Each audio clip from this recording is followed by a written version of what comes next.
Thursday Night Live with Bill Tucci. Behold his mighty hand. Tucci gang, Tucci gang, Tucci gang, Tucci gang, Tucci gang, Tucci gang, Tucci gang. Just want to manage expectations.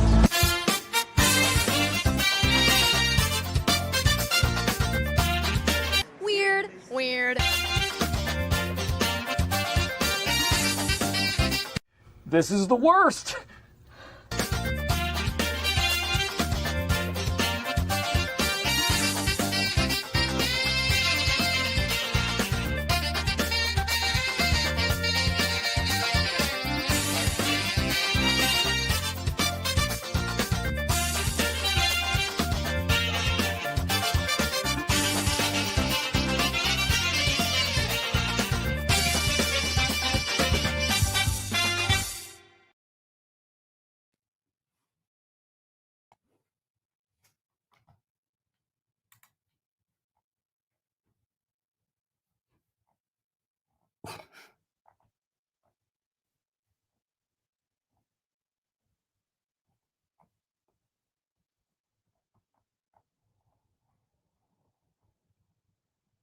That was an overlay, not a background.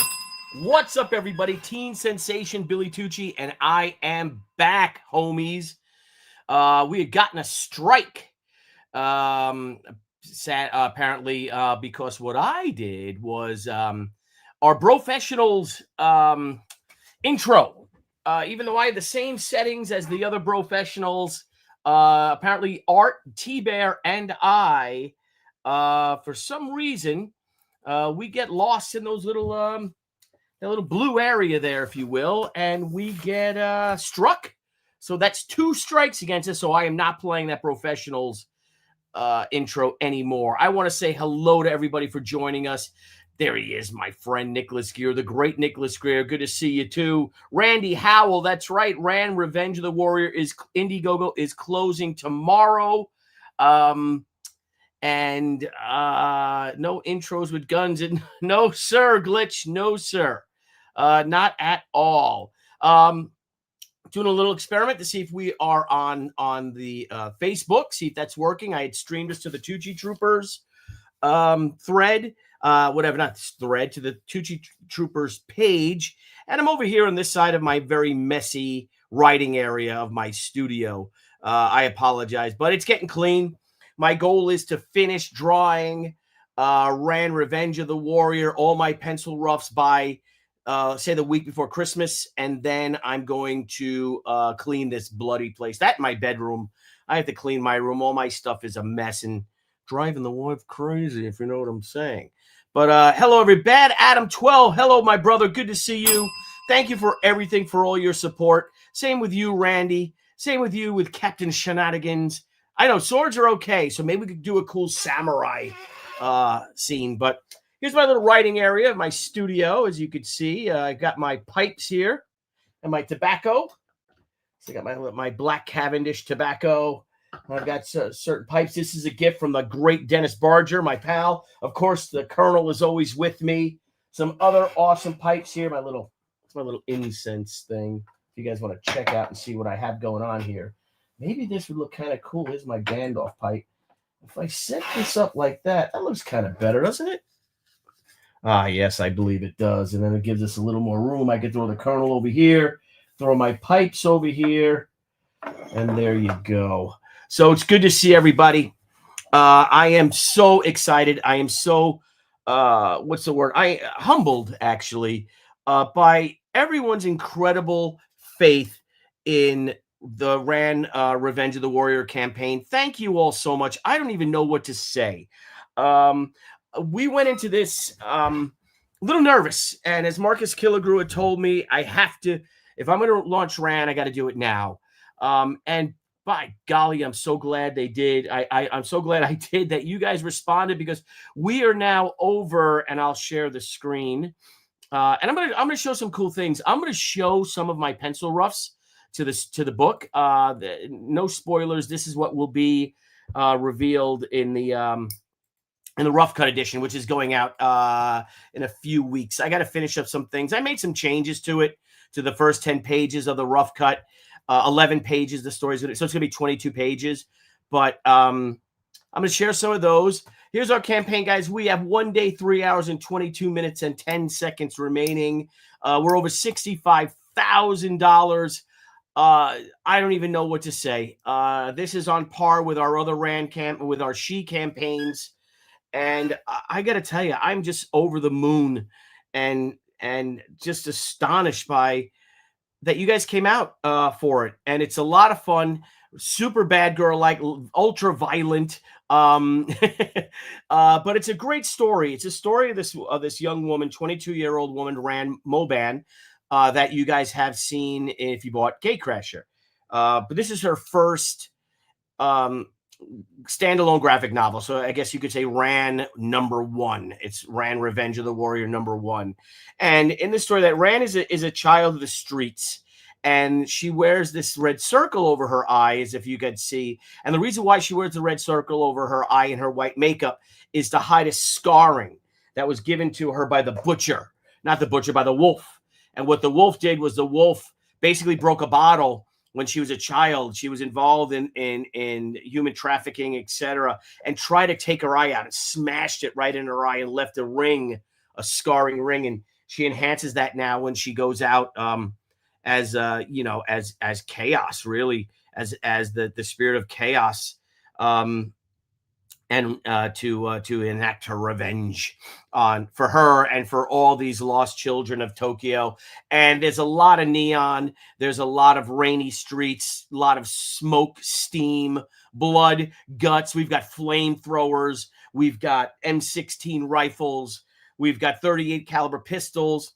And Ran wields a wakizashi, as does the wolf. So a lot of fun stuff in it. And it's hey, Brian, yes, yeah, please do. Yeah, catch you on the late backers run. So what it does is it ends tomorrow. What we're told, and I reached out to Mandy Summers to ask her, because I think she has a little more insight in this, is some people are saying that they won't open up to late backers until the projects finish. So that's kind of strange, because the whole point of this is to get the money to fund these books. And by the time the book is finished, you've already got your print numbers and all that stuff. So we'll see how it goes. But if all goes according to plan, we will reopen in 2 weeks with it on Indiegogo. For those of you who back Kickstarter out there, Kickstarter launches next Wednesday, the 19th. Let me check to see. We just submitted it. It takes up to 3 days or so. They say 3 business days to approve it. So I don't know if it was approved yet or not. But, you know, I'm sure we will. It'll be our 11th Kickstarter. Couple of things. Chris Span, you know what? You're not the first person to say that. We've been getting a lot of people, coming to us and commenting sending us messages and in the threads and et cetera, that they like Ran. I love this character. This is my first character that I created, the character that became She. And the more and more research I did through my friend Barry Orkin, introduced me to the Sohai Warriors, it just changed. The character just evolved into She, and it just felt, to me, it was a better fit to do a character to do She, as opposed to Ran. But now, 30 years later, I'm going total retro. I'm going total 1993 and total Black Rain, Rising Sun, Yakuza, all that cool stuff. Like Dan Lawless did this, is stunning cover. This is Fred Bennis did this amazing Bad Girl cover. That's a big one for us. I wonder why it's kind of cheeky. This hidden cover will be revealed tomorrow. Supposedly, hopefully, we'll be on Ethan's stream to do the closeout for an hour or two. But I'll be streaming all night. Maybe if I get invited onto the Ballers, I'll pop onto there. But it's going to close midnight tomorrow, or if you will, 11:59 p.m. Friday evening. Someone had asked, will be any new covers? Yes, the Kickstarter will have an exclusive cover. The cover will be a newsprint cover. I'm working on it now. I want to finish it over the weekend, see if I can get it to Wes Hartman and if he can color it up. If I could even finish it tomorrow afternoon, because I'm kind of ahead of Leandro to do my finishes. So I think I'll do it tomorrow, get it to or maybe even Fred Manlow, our other colorist. Maybe we'll give Fred a cover because Fred is coloring the interior. Fred colored Leandro's cover here, and he's just great. So maybe we'll bring it to him and see if he can knock it out. But you have a guess, Marcus? You think you have a guess? Don't say anything tomorrow, okay? Hey, Eric Bowman. I see Marcus is saying, hail, Eric Bowman. Delvey, are you on Facebook? Are we on the Tucci Troopers page? Oh, we are. All right. It's live. All right. Let's see what the audience is. Yep, it's public.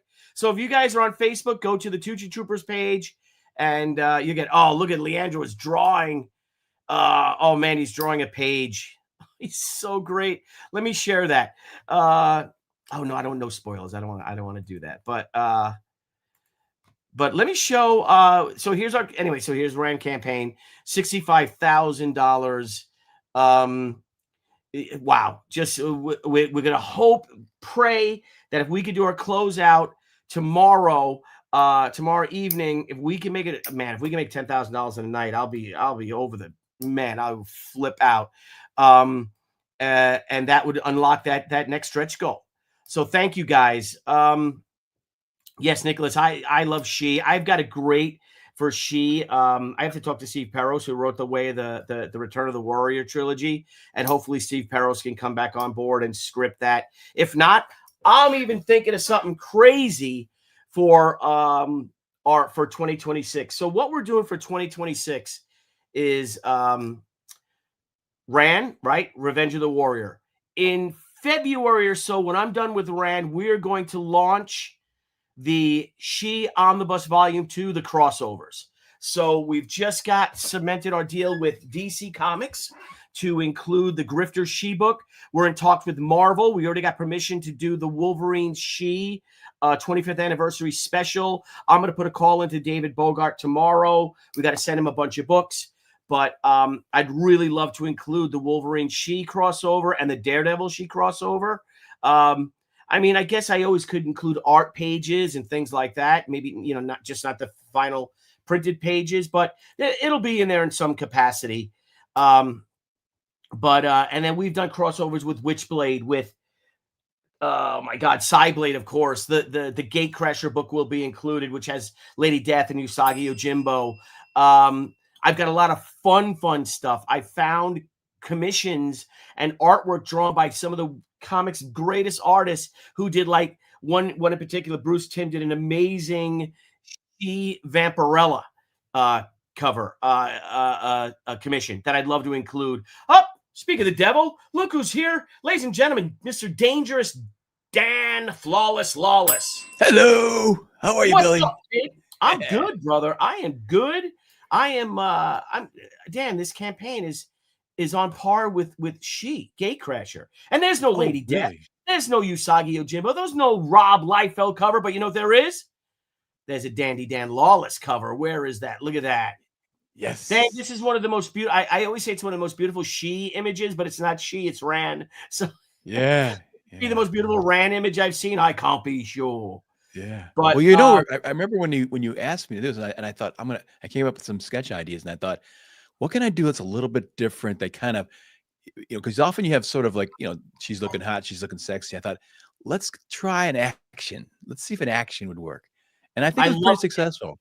Oh gosh, yeah. Something it's a little different for a She cover, and I think that's a lot of fun because to have that variety. And I'm pretty happy with it. I think that you had me add the guns, which was a great idea.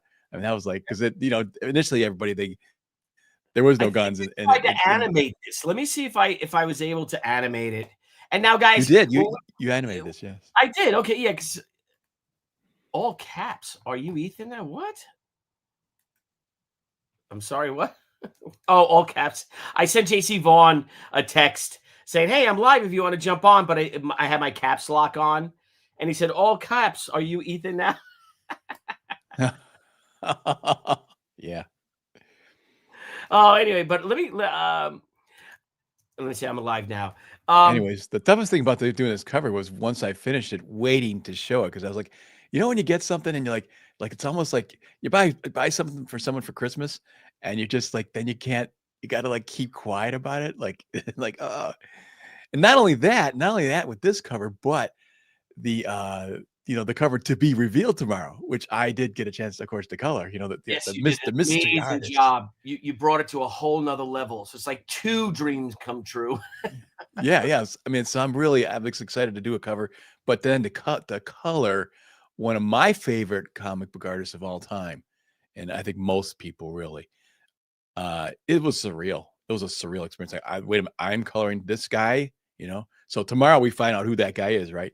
So I'm gonna reveal it on Ethan's. Yes, we will. For sure we will. I'm gonna share because let's have fun with this stuff. I mean, let's face it, terrifyingly as terrifying as it is part of comics now, man, and it's to use they are using our art, our illustrations as a tool for promotion and all.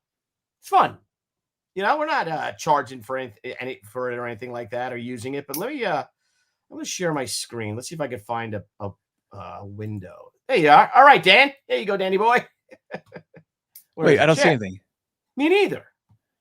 Come on, share. Share screen. Come on, you whippers. Browser can't access your stream. Try capture. Oh, maybe I have to move it to the other screen. Let's see. I'll move it over here. I haven't even tried to live stream yet with this new StreamYard. It sounds like it's a pain in the butt. Oh, dude, it's a pain in the ass. Shit. It's such a pain in the ass. Why don't they just make it easier? It's weird, man. It's killing me, Whitey. I tell you, it's killing me. You know what I'll do? I'll just load it up. I'll load it up and we'll share it that way. In my media assets. What image are you trying to show? Oh, just a video I made. It's still not that shared. video. I might be able to find that too, and share it if you want. Well, I got it.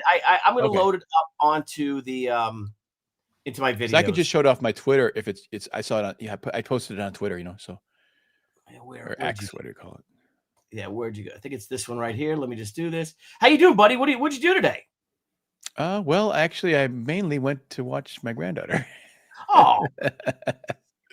So that was a pretty fun thing. So. Yes, that's the best, isn't it? Yeah, it's so awesome. Now, so is this your son's? What your son? My daughter's. Your daughter. So, what do you think of this guy? This guy. He's awesome. Is he? Okay. Billy, it's like, whew. Oh, is he? Lucky, like because you get so worried, which one they're gonna pick, and she comes in with a wonderful guy. It's like. He's just super dad. They're like super parents. Like what? Like I thought I was an okay parent. Holy shit! They got everything. The baby monitor. They got all these new devices and everything.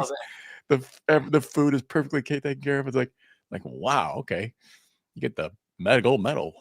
Yeah. That's what you hope. You just hope that they find somebody good.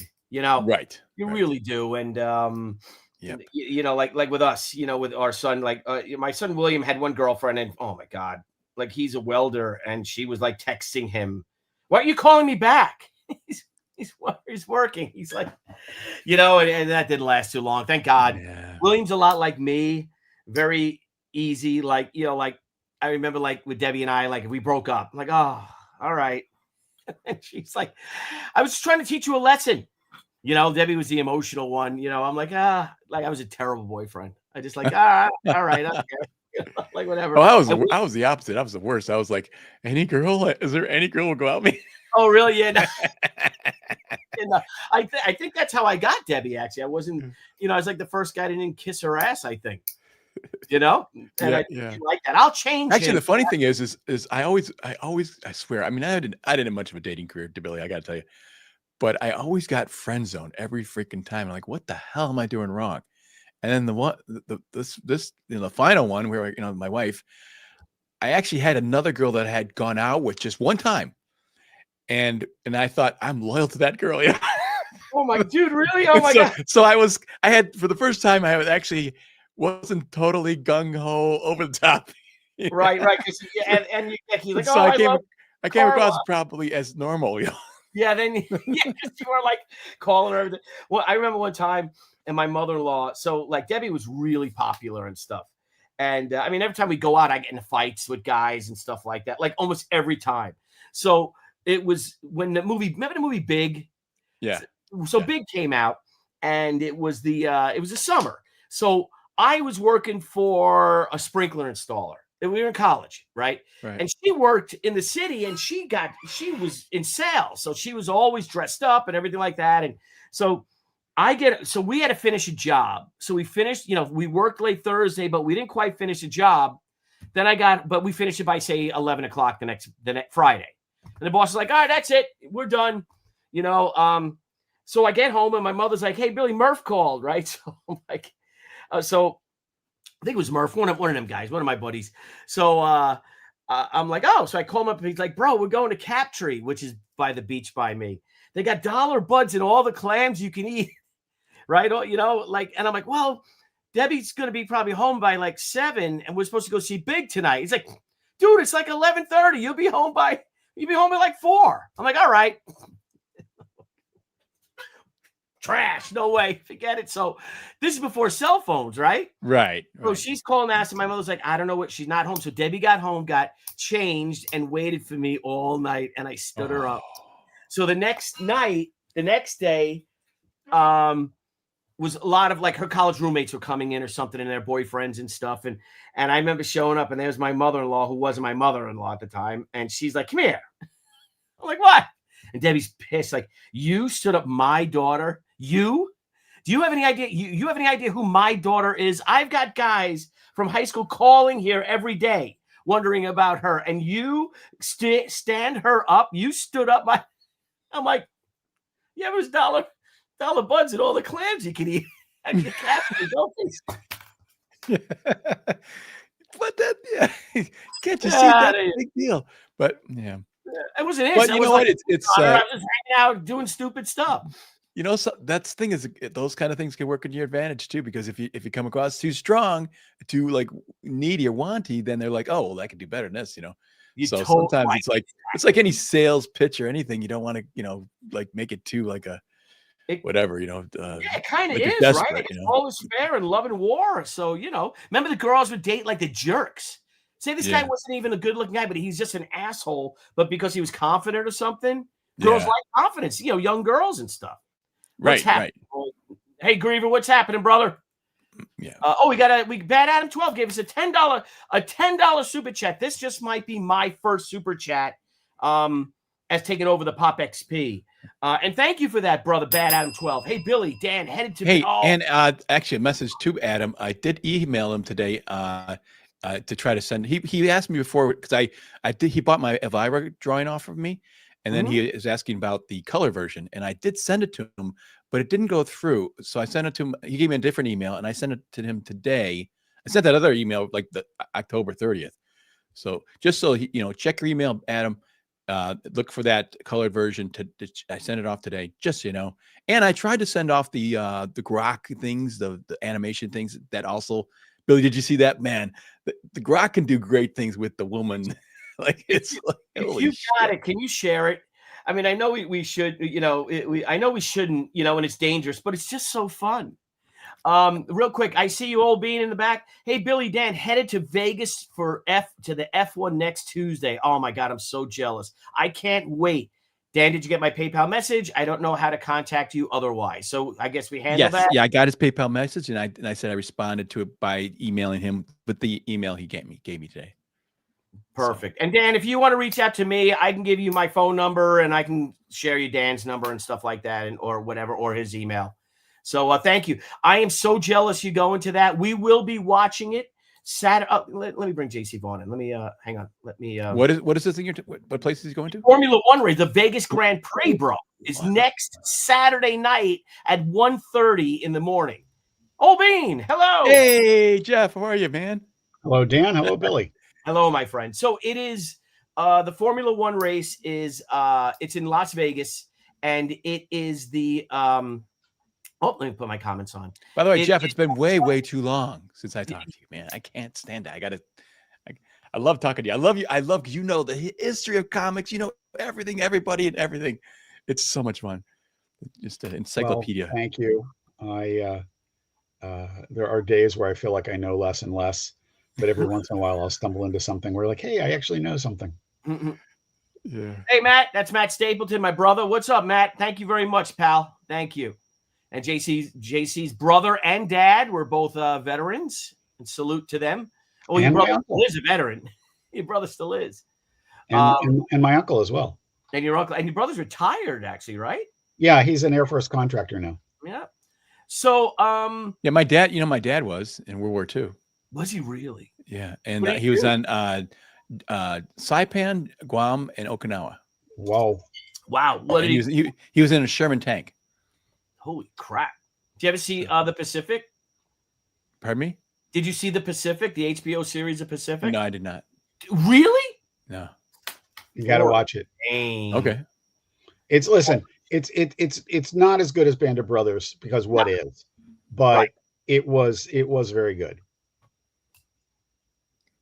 Okay, I wonder if I can find it. If it wasn't for Band of Brothers, to me, it would be the best war Yeah, I think movie series. I think that's a Dramatization. defensible, I think that's a defensible position. Yeah. The greatness of Band of Brothers should not take away from the fact that this is really good. Mm-hmm. 100%. Jerry Roscoe asks about rifle season. Where is he? Where'd he go? Hey there, guys. Billy, I know you're busy. Are you going to be able to carve out some time for rifle season this season? Nope, not at all. I'm going bow hunting tomorrow morning. So I hope to catch some nice red bows, old bean. Hey, Billy, try to share my screen. A picture of my dad. Oh yeah. This is Wow. in China after the war in China, and this is his crew. Can you pick my dad out? Let me see. Looking at you. Jeez. Is he the guy on the right? Nope, he's the guy sitting down. Oh, down there. Oh, what a handsome fellow. Look at him. He looks like an affable chap.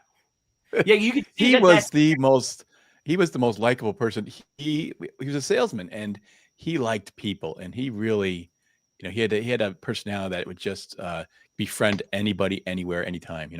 It was just really, really wonderful person. But I love this picture just because of the picture itself, the historical quality. You got my dad, he's pretty innocent guy. Then you got kind of the bad boy here. You got the warmth of America, and then you got the badass cool guy over here. Yeah, was he a I Marine? love this guy. Was he a Marine or in the Navy? He's a Marine, yes. Yeah, because you can And see this. that's his right tank here. behind him. Yeah, so here's certain things with this tank you could tell. See this right here. It's obviously a plow or a bulldozer, so they probably end up doing some construction work. But that thing on the back up there, behind the turret, I think that's for amphibious landing. That's I believe it's the exhaust system to go up. It's the snorkel. It's a snorkel for the engine. Yep. So just cool stuff, man. But you can see this is late war. Oh, it says USMC. But you see this the angle behind that. Say go from the guy above your dad, the angle right of the tank. That's an extra armored up M4 Sherman. So it's got that because the early ones had they were rounded. The corners were rounded, and they added that much a foot more of steel. Yeah. Okay. For protection. And Jeff, here's Mr. Vaughn. There he is. Oh wow. That's my dad circa Korea. And in this photo, he's I'm pretty sure he's out in the Mojave where he did some of his radar training. He looks like an officer there, like he's well, he was a lieutenant. Oh, okay. There you go. God bless them both. God bless them. And Stan Lee sadly passed away on this day in 2018. That's right. Really? That long ago? Yesterday in 2018. And I had the honor, and I'd love to share it on Facebook, of when we honored Stan Lee at his panel at the Stan Lee VIP panel. Let me get into the Facebook here. Was that a Terrificon? No, it was at the Rhode Island Comic-Con. Okay. And we interrupted his let's see if it's here. Here you go. His VIP thing. And we got to that's me with him, and we had a bunch of veterans and active duty soldiers, sailors, Marines, and you look bringing all worlds together. for your astonishing imagination and personality. It's all these You embody the guys. true meaning of the word Excelsior, and have inspired us ever upward with your superheroes. But in reality, Stan, you are the real superhero. Amen. People there. It was amazing. And then he says something, which is good. Yeah, this is when he ends up saluting. So everybody Detachment. So everybody starts saluting him, and then he's like, "What do I do?" And I'm like, Stan, an officer is saluting you. Salute him. But it was just really, it was such a great experience. But let me show you. Is Stan a veteran? Yeah, World War II. Detachment. Okay. Present arms. Thank you for your service, Stan. Do I do it? You can respond. They got it. Yeah. Great stuff. He gained a bunch of awards. That's really neat. In his honor. If somebody isn't filming this, I'll never talk to you again. What did he say? If someone isn't filming this, I'll never talk to you again. Okay, Stan. Order. Arms. There you go. Look at that. Oh yeah. God bless him. So that was fun. And then he died 2 years and 1 day after that, Jeff. What a legend. What a great person. What do you guys, hey, what's your thoughts on that hologram that they created for the convention? Did you guys see that? Yeah, I did not. I'm not a fan of it. I'm not a fan of it. And that's his. But then again, would Stan want that? I think he would. Yeah, that's the thing is his personality almost is surreal. It's not, it's beyond just, he was that kind of large in life, almost, eternal kind of comic book creator, that it's, so I don't know. I kind of like it, but I never met him in person. So I don't know if it's dehumanizing to or not. Let me bring up the, yeah, if you want to bring it up. Oh, David, we got another super chat for $2. Hello, David. Thank you, my friend. Has the hidden cover artist been revealed? No, it has not. It will be revealed on the morrow. Tomorrow evening. I think we're closing out on Ethan's channel, but I'll let everybody know. But Dan colored it, and it looks fantastic. yeah. I just want to get the most eyes on it when we do reveal it. Yeah. And you did a tremendous job, brother. Yeah. The tough part is I had to, because I'm kind of a painterly kind of guy. I had to pull myself back and color it graphically because it's a graphic, it's such a more, it's his style is very distinct, and you don't want to overpower the line work or anything of that. Yeah, you can't see design. you're saying you have trouble sculpting it. And I'm like, right. I tried sculpting. I said, nope, this is not working. I got to pull back and make the colors flatter, but still I gave him, I got to give it beauty and dimension, but it was it was more of a challenge than I thought of. It's very simple assignment to color, but challenging to get just the right flavor, right? Just so I want to honor the drawing. The design is so strong. It's simple, but it's strong, Yeah. So it was, but it just coloring is, I'm weird. geeked out to see this. Right. Do you know who it is? No, you didn't. Yeah, I do know who it is. Yes. Okay. So I'll text it to you. But Jeff's Marcus Killigrew loved Gatecrasher.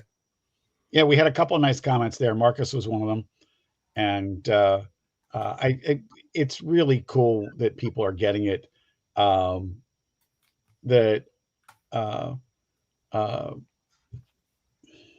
We worked. I mean, we worked for a really long time on that one. Yeah, and in the end, it's a lot of fun. it really was. It really was. Look at me patting myself on the back. You did a killer job on it, and I love my metal card. I hope so because it costs like $2 each to make them, or $3 each. It's like 2,000 of them, 2,800 of them, or something like that. Shit. Well, listen. Next time, don't say a metal card. I'm like, well, it sounded like a good idea. Well, or either that, or build it into the price because people really like the metal cards. Yeah. And if you can build it into the price, okay, so be it. But when you start throwing that on just because you're happy. I was so excited that we're going to hit $100,000 in Indiegogo. Like, if we hit $100,000, everyone gets a free metal card. You get a metal card. You get a metal. Yeah, You know, you're supposed to, with the stretch goals are supposed to be affordable. Got these So metal you- cards. Yeah. Yep. I One's got made- some too. Ben, Yeah, made Ben these. made them. Yep. I got the She one over there too. Oh, they're great. They're kind of cool because they have weight to them. Yeah. And they're kind of, it's kind of neat. He hand made those. I think he handcrafted those. Like a sculptor. Really? Because I mean that he did the Cecil card. I mean, it's insane. It's so detailed, you know. Oh, then maybe not. If there's a whole bunch, is there a whole bunch of Cecil metal cards, or you just did it for you?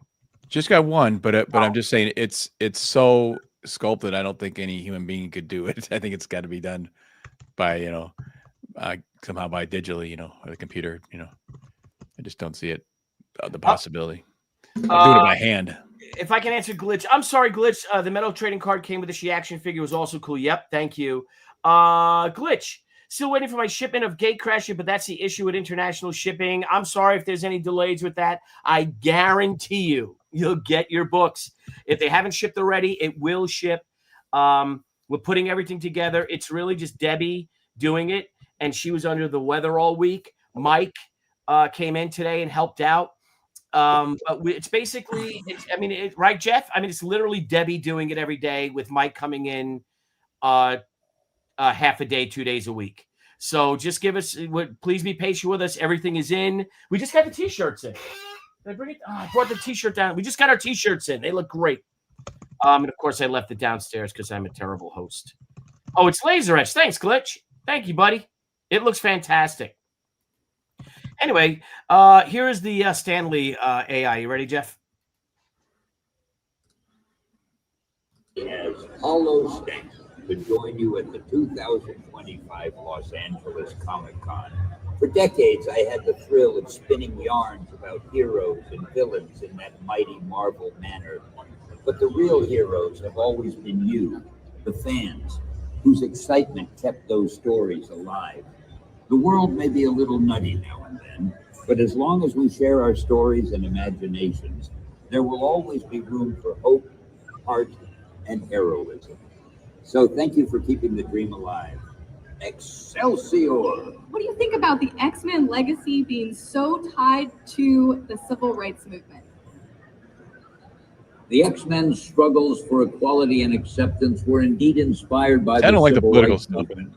Larry, Yeah, I think it's safe to say that Stan Lee and the creative team drew parallels between the X-Men's fight for coexistence with humans and the real-world struggles of marginalized communities during that era.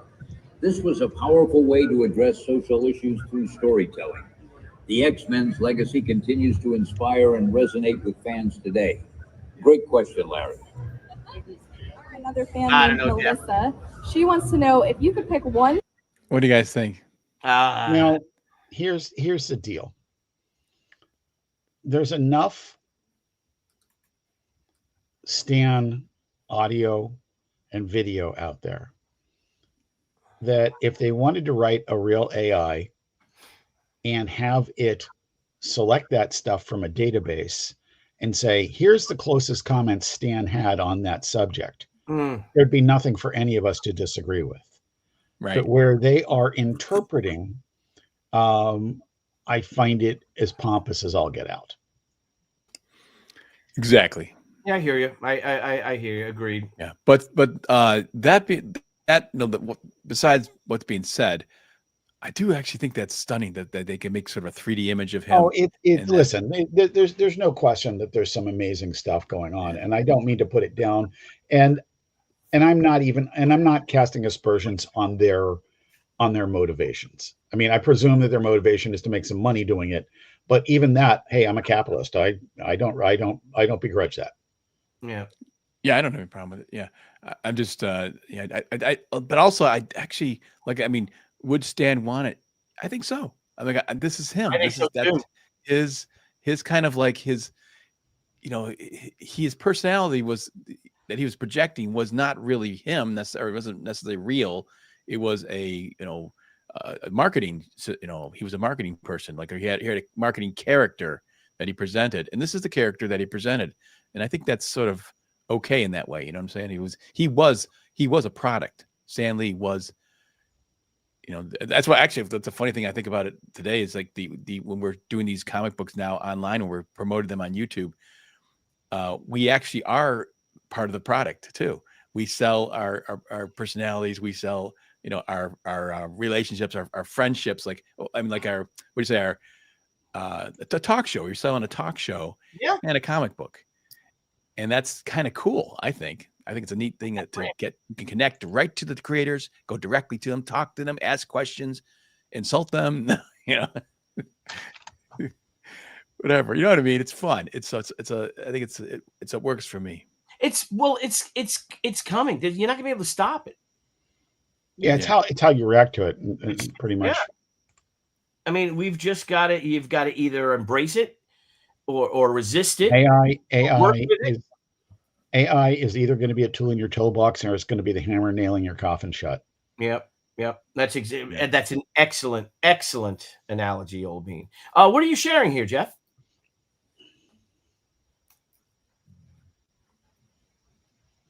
You shared it. That is Jack. 24. That's an AI that Mark Haynes, my co-writer of the 24 comics, built to promote our little print-on-demand script book. And this is everything, which is now 24. It's 24 years ago that we started working on it, so it seemed fitting. We saved all of our pitches and almost all the scripts. There's 2 that went in a external drive debacle from the miniseries, but we have all the scripts and all the pitches and all sorts of notes about the pitches and all that. And it's just basically we created it to have something to sell at shows and to just sort of document the process. When Ted Adams and Robbie and the rest of the guys launched IDW, one of the first things they did was CSI and comics. And Mark was my roommate at the time, and I looked down the sofa at him. We were watching 24. And I go, if they can do CSI as comics, we can do 24. Yeah. And we went and did a pitch, and I was way cockier than my credentials would allow. And we did the pitch, and I'd known Jeff Marriott since the early fan days. Right. And we did the pitch to him, and it was for a 7-issue miniseries called 24/7. And when we finished, I looked at Jeff Marriott and go, "You can give us a check now."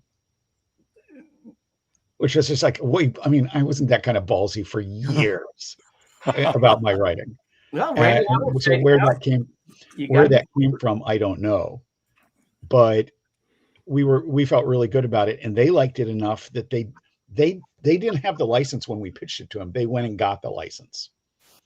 Wow. That's great. And we had a blast doing it. The people on the show loved it.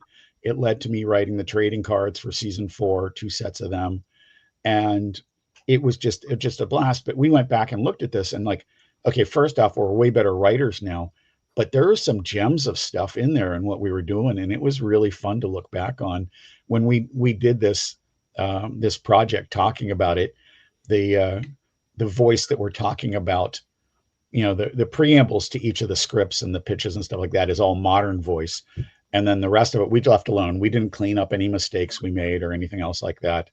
And it's just a lot of fun. And it's also ego-wise as a writer, really nice to have it in a sort of your scripts in a more permanent format. Yeah. So Mark designed it. He did that cover. He made the little AI commercial there. And it was just, I thought it was really cool. Well done, brother. Well done. When do you think are you gonna crowdfund it? No, because it's copyrighted material, trademarked. We feel like we're very comfortable getting away with, hey, these are the scripts we wrote for this. Right. That's fine. We don't own the IP. We did it as it's an on-demand book. It's on lulu.com. Marcus, I think, shared either Marcus or Randy shared the URL for it. And it's a lot of fun. This grew out of a few years ago. Mark and I were at a Stargate convention, and we had one trade paperback with 2 covers, and it sold so well, we were out of stuff the first day. So we went to FedEx Kinko's and in Vancouver, where the convention was, and made script books, and they sold out the second day. That's So we had to sell you more. made books and bound books. They were, yeah. I mean, it was. I can't remember how they were bound, plastic bound, a spiral or something like that. But it was. Later on, we did similar editions to these, both for Stargate Atlantis and Stargate Universe. That's terrific. Good. Well, everyone, Wow. Jeff, will you have any of them by the our store signing on the 29th of November? I think maybe I'll have a copy or two. Actually, when we're at Big Apple, the preceding weekend. Oh, good. Have you heard from them? Like, I saw them announcing Larry. I saw them announcing Larry Lieber, which, quite frankly, I'd announced more than me too. Yeah. Did they announce me yet? Like, am I going to this? It's really funny. They didn't answer me my last email, so I'll harass them again tomorrow. All right. It's also Larry Lieber. Is that brother Stanley's brother? Yeah. It is. Yeah. Dan, get this. Larry has written his first novel. Uh-huh. He's in his 90s. In his 90s. Oh, his yeah. 90s. That's wild. Isn't that freaking awesome? Yeah. Chris, he worked, and I was talking to Chris Ryle because Chris got to work with him when, Chris has been editing the 50th anniversary edition of Origins of Marvel Comics. And it was really great because he actually got to interview the lady who was the editor of the Fireside Books line. She's still alive. And of course, Larry's the only one of the creators involved that is still alive. And so they got to hang out stuff. And I think it's cool. And I'm hoping to get a copy of his book and get him to sign it. Just because I'm a big geek. Yeah, I'd love to meet him too. Did Larry dip his toe into comics at all, or? Oh yeah, Larry co-created Iron Man, and the Spidey strip forever. He drew the Spider-Man daily for years and years and years, and Wait, he drew it. Yeah. Oh, he's an artist. Oh my God. Yeah, he writer, inker, artist, editor. He ran when Marvel UK was mainly reprints, but he ran it when they were doing Captain Britain as a weekly, and did all sorts of stuff. And he was pretty big on Ant-Man, and I think he wrote a lot of Thor. Wow, I love that Ant-Man. I love that Ant-Man costume design. The original one. Yep, the original. Oh, yeah. The helmet is great. I just thought it was a terrific. I remember Barry Orkin. First time I saw it was when Barry Orkin showed it to me in like 7th grade. And I'm like, I'm just beginning now to make this association with Larry Lieber. I remember seeing his name in these comic strips. I didn't know that. Wow. Hey, I want to go back. Bad Adam 12. Thank you, Bad Adam 12, for that $10 super chat. Thank you so much. Dan's right about, we're going to go back 10 minutes or so. Dan's right about you guys being personalities now. Before you were just a name in a book. Now we get to interact with our favorite artists. I think CG is fantastic. Thank you, Bad Adam. Thank you. And we get to interact with the fans on a personal level, which I love. Personally, I know you guys, some people don't like it. I love it. I just can't. You sit at home, you're drawing this stuff, and you got a piece of paper and a pencil, and it's extremely boring and incredibly lonely. When I go to conventions, that's when it's worth it. Dan, you're absolutely right. A step removed from drawing it, I write. I don't draw. I get paid not to draw. And Mark Haynes and I, Jeff? Thank you. Mark Haynes and I, for the last GateCon, we wrote we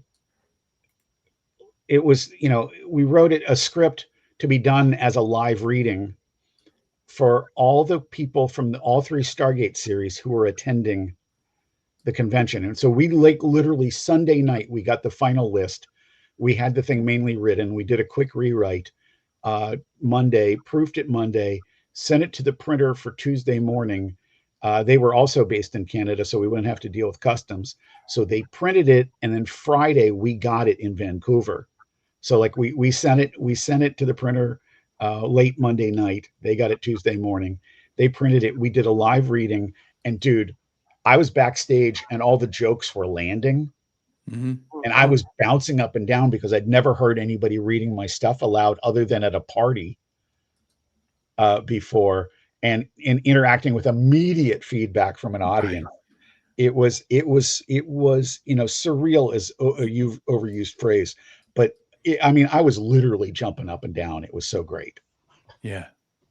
Well, just, Billy, recently when I went to I hadn't been at a comic convention in a long time and went to Garden State.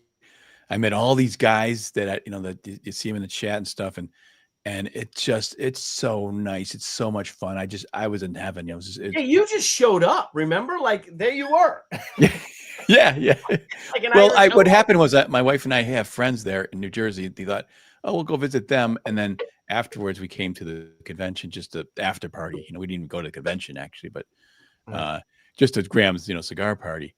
And it was just so much fun. So yeah, that was a good time. That was a good night. That's Garden State Comic Fest. It's a fun show. That and Heroes Con, same thing. Get together, everybody, sit out there, have a cigar and chill. Though I had William with me at Heroes, and I don't think I had I had a cigar at Andy Smith's house Thursday night, and then I didn't because Peros was in town with Mike Peros and Barry's brother. Milton was there, so I got to hang out with those guys, and we never had a chance for a cigar because, man, I was just tired, and I had commissions to do. We got to see this cool concert twice, this jazz ensemble concert. Went to dinner with Shane one night, and then I came home, and I know Vaughn and a bunch of those guys were hanging out, and I was walking around for like a half hour, but I don't know, man, I'm just getting too old to stay out till 1 o'clock, 2 o'clock. Well, I did actually met one of your sons there at Garden State. Yeah, William was there. Yep. Will was there. Yep, Will got to hang out with Marcus and Andy and the guys and Joe Bernardo and he had a great time. That's our thing now, William. That's our thing. He wants to come to these cons with me. So I'd like. Okay, so what Fund My Comics? Someone had asked earlier, the Mad Sicilian. I love it. About will we be doing? Yes, thank you. I think. I didn't almost destroy those pages, but John Tartaglione, you know the story, Jeff, was one of my best friend's dads. I called him Daddy-O. He called me Billy Boy. He's the one that got me inspired into making my own comics and set me up with the interview with John Romita Sr. and stuff at Marvel. But I remember he was inking Larry Lieber. I'm almost 100% positive I saw those strip pages, those boards in his studio. I definitely saw an Archie page because one time Johnny picked me up. We're in college in his car. We're driving on Sunrise Highway, which is a highway by where Jeff and I live. And I'm holding the window. It's June day or something. It's a beautiful day. And I'm going through the pages, Dan, Archie pages that his father's got an ink that came from Dan DeCarlo. And one just goes, oh my gosh. And I'm like, oh my God. We pull over. It landed in the middle of Sunrise Highway. Cars going everywhere, blowing everywhere. But it landed art side up. Oh. Dude, I got to tell you, your cover for Vampire PA Bite Out of Crime #1. That's the headshot? The that's the headshot. Right. Yeah. That Nick won on Kickstarter. Mm-hmm. Yeah, I left it on top of my car and started down the street and realized and ran back and got it. And thankfully nobody had run over it. Holy crap. And of course he'd already paid. Of course he did. Yeah, of course. That's how it happens. Oh boy. Wow. Yep. Wow. On Sunrise. Yes, Marcus, on Sunrise Highway. So I'd like to share, I'm going to share some of my rough pages, if that's okay with y'all. Oh, I think it is. It'll be in the rough cut edition, which going to press on Tuesday. My rough cut edition, not my rough cut, my ash can edition. I'm only going to show 7 pages or so, but let me know what you think. These are roughs, guys. So know that and keep in mind that they are roughs. Let me see if I can share it. Oh, I love rough pages because it's like, that's like, honestly, when I rough something out, it's like, it's got all the energies. And the toughest part is when you tighten it up, not losing that. But the best power, the best energy is always in the beginning, you know? Yeah. Let me see. Image file. It's not letting me share. Let me see if I can upload. Let me if give I- something to drink before you show up.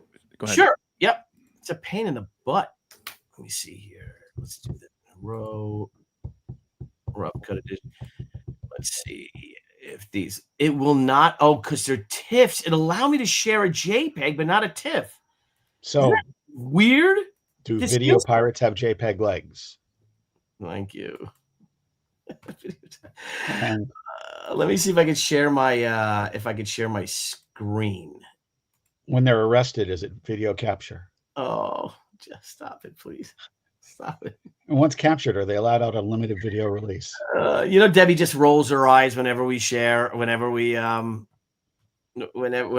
we tell each other our jokes or do our quote. My favorite one with Debbie and any of their nonsense that she puts up with was you and Soloff and Malbro at Pittsburgh Comic-Con all those years ago, basically doing Dana Carvey doing George H.W. Bush. Yeah. And you're like President Bush, and you guys are all just kept on doing that. And finally, I walked by the booth again, and she grabs me and she goes, "Make them stop!"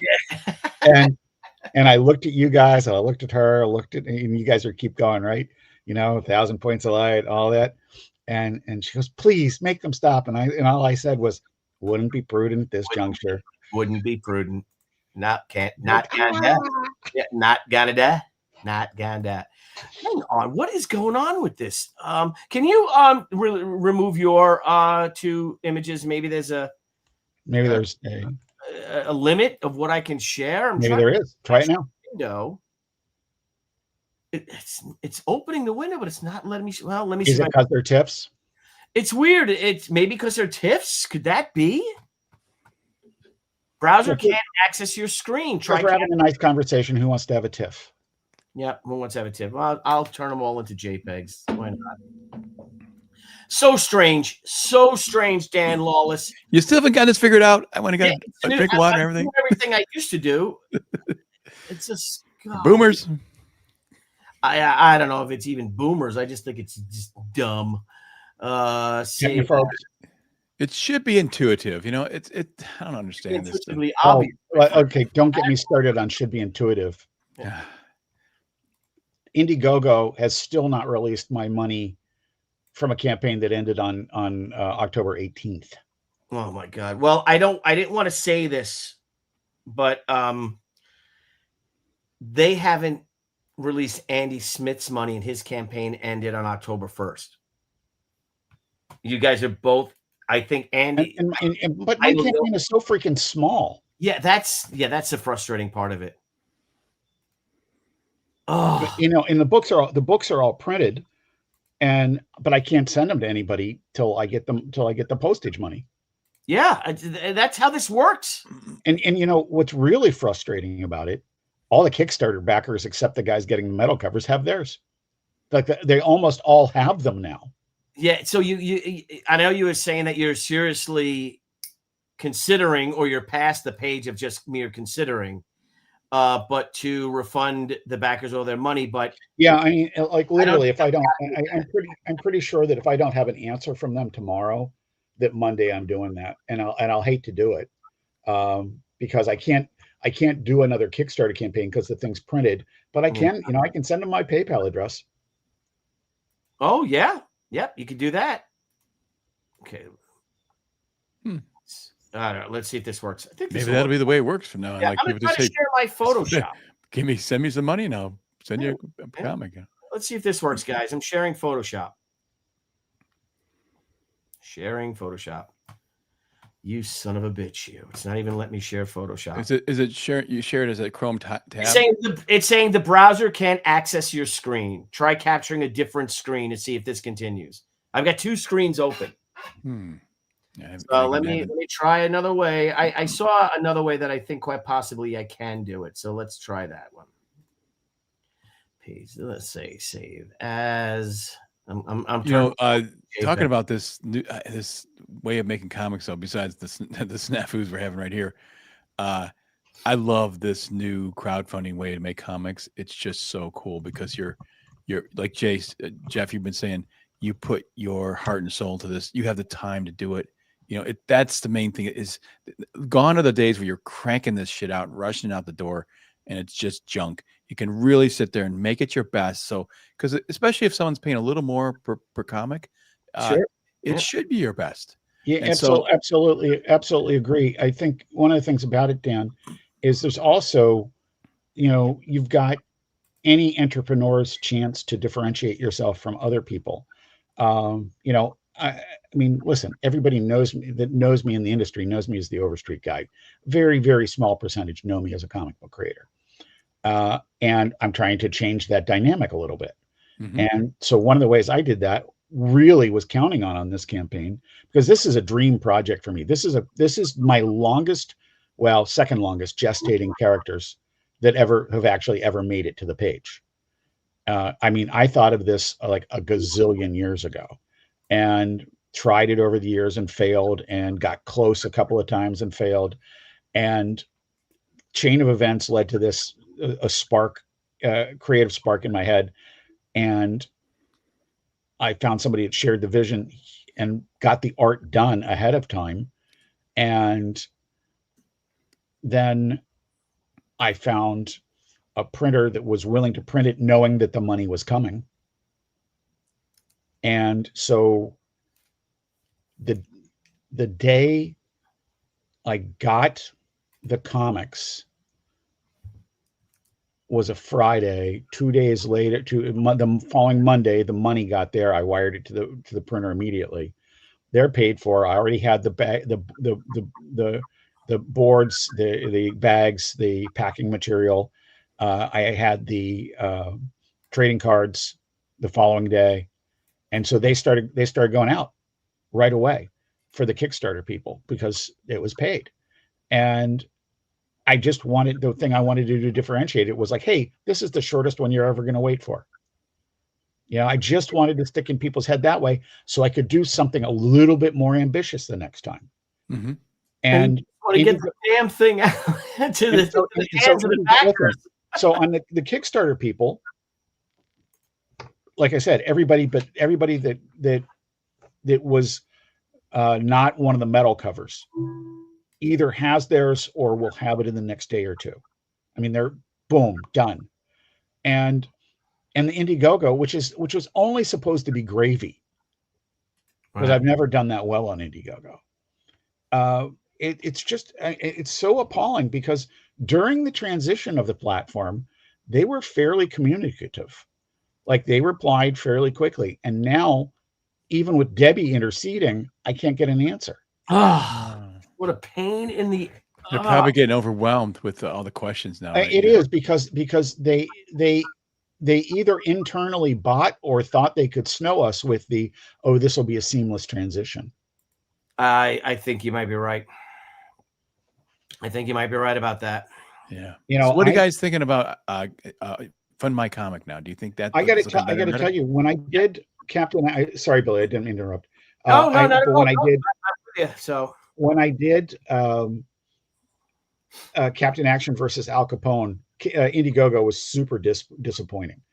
And I did an Al Capone catch-up campaign on Fund My Comic, which was the first thing I ever did there. And I had very few backers, but they were all, like, almost all higher dollar amounts. And I did 4 times what I did on the Capone Captain Action on Indiegogo. So I like Fund My Comic. It's a different audience. It's a small audience, but hey, find me like I was mentioning that GateCon that I went to for Stargate. There's only, I don't know, 400, 500 people there, but easily the most money I've ever made at a convention. Like, not even close, because it was reaching the right audience. So reaching the right audience is really important. Right. Well, I think I still have the highest funded Kickstarter campaign, or at least I'm part of it, with Cecil's Cash Grab too. The Trump cover I did. Yeah. That thing was nuts. I think it added like 25 grand to the campaign when it came out, when I added that cover. And if the funniest damn thing, it was created online, just like we're talking about all this the social media. I had a rough sketch and I went on to I think it was Malin's channel, and everybody started throwing ideas. Oh, you gotta put, gotta put the CNN in there. You gotta put, Hunter's laptop, McDonald's, Steph, are you And everyone aware was of throwing in all these ideas. I'm just actually, I didn't even have to write them down because they recorded on the show, So I went back, okay, so I got all these ideas and I just threw everything in there, and it just was a happy accident almost. It's kind of fun, but that was a first, it was a good experience for Fund My Comic. It was like that was one of their biggest selling comics now because of some of that, because that, again, the community of people, participation, and this is what I say, they tell you exactly what they want. And if you're, if you can have your ears open, you'll follow that. And like, it's like Jack, you ever see that interview with Jack Kirby where he said his inspirations were the fact that he had to make sales and he couldn't just depend on gangsters, and so he goes to the Bible, comes up with Silver Surfer, Galactus, all this stuff. And he thought, hey, I got to sell to these people. What do they want? And then he comes up with these grand ideas. And I think that's what's so exciting about the comic, medium right now, is this direct connection to the fans that we seem to have lost somehow, over the years. And it's like, I don't know what happened, but people, the creators, I think, used to be really in tune with Americana, what people wanted to see, what the pulse was. And I don't know how they kind of lost it. Too much of this political, almost artsy fartsy stuff came in, and they forgot that people just are want to be entertained and have fun, and that's what they want to get away from their job. They come home and read a comic book. I just don't even know if they care about that, to be honest with you. Well, listen, there's two things. There's two more important things than what those folks care about, and that's, what does the audience care about, number one, and two, what do we as creators want to do, and where we get the chance to match those things up is why we're in, creatively speaking. Like, for some of us it's smaller, for some of us it's bigger, but creatively we're in another golden age. There are comics for everybody. There are people trying things that haven't been tried in decades. There are people trying things that maybe haven't even been tried before. People are being very inventive.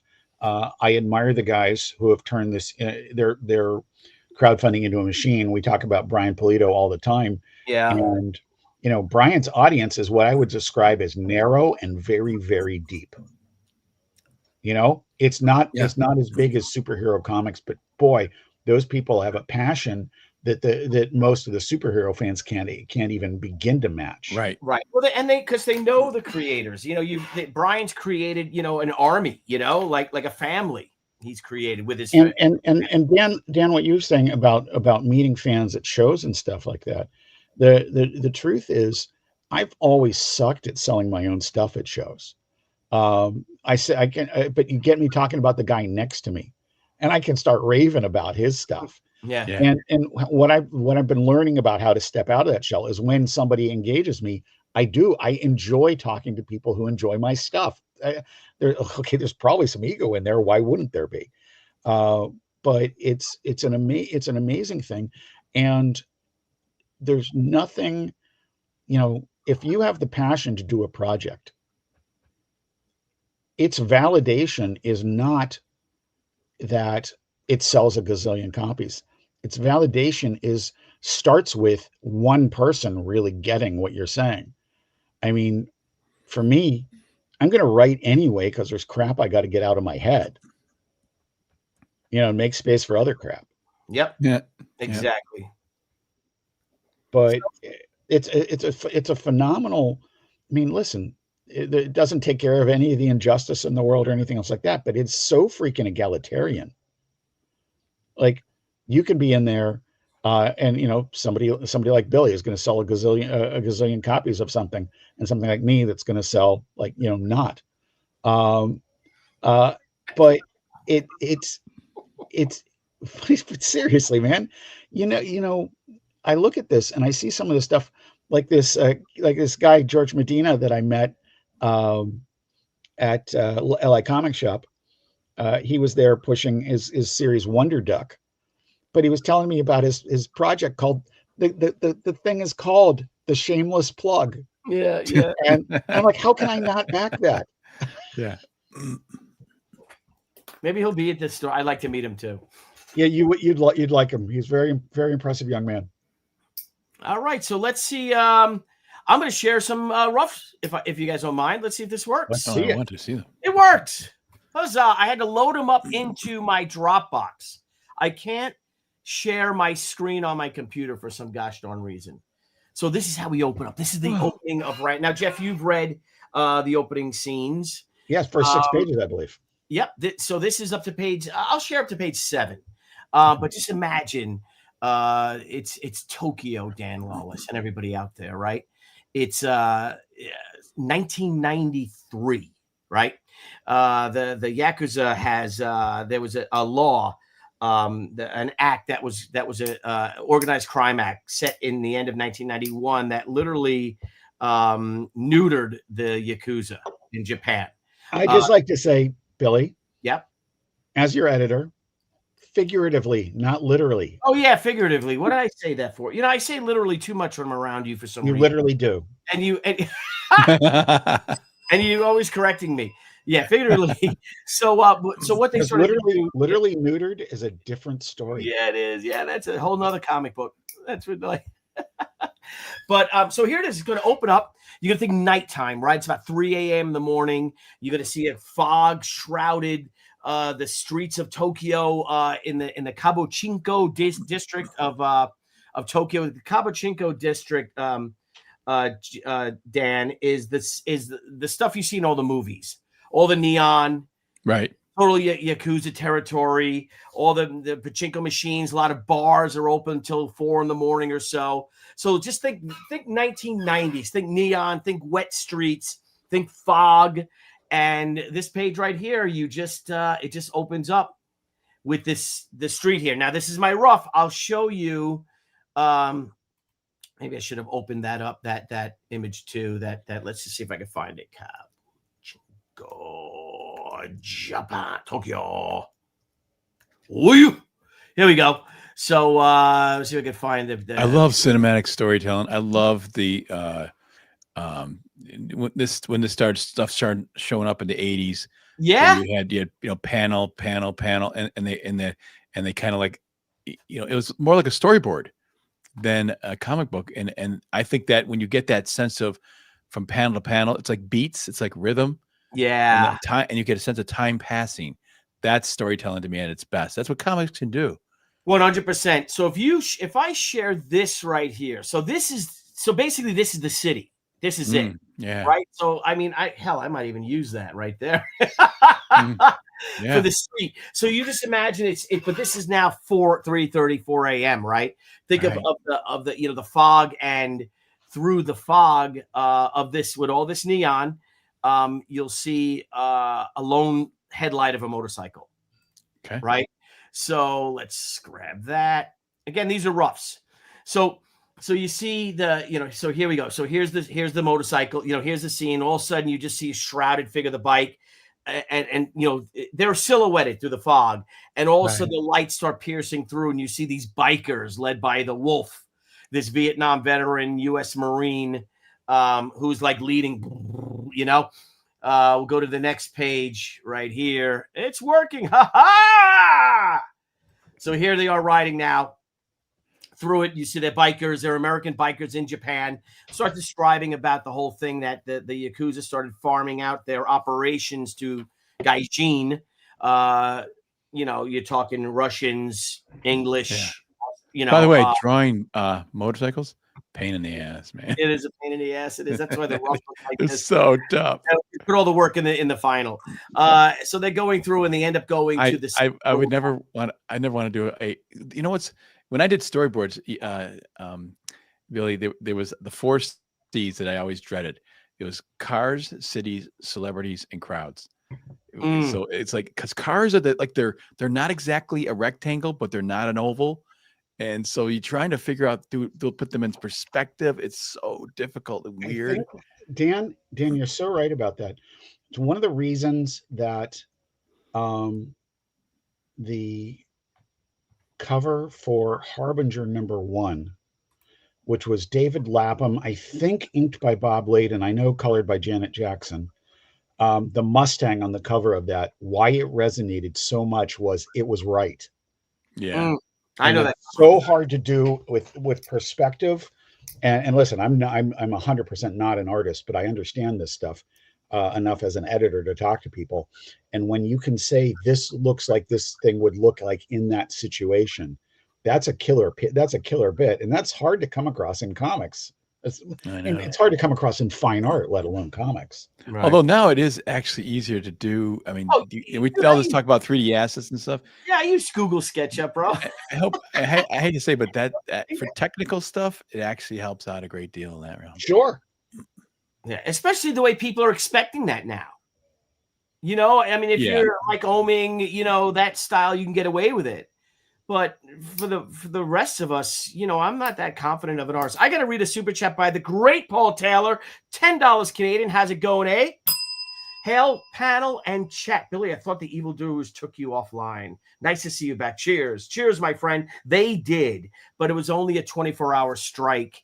And that was because of what did you do? Our bros intro violates YouTube's standards. But I have the same, only me and Art. Graham is okay with it.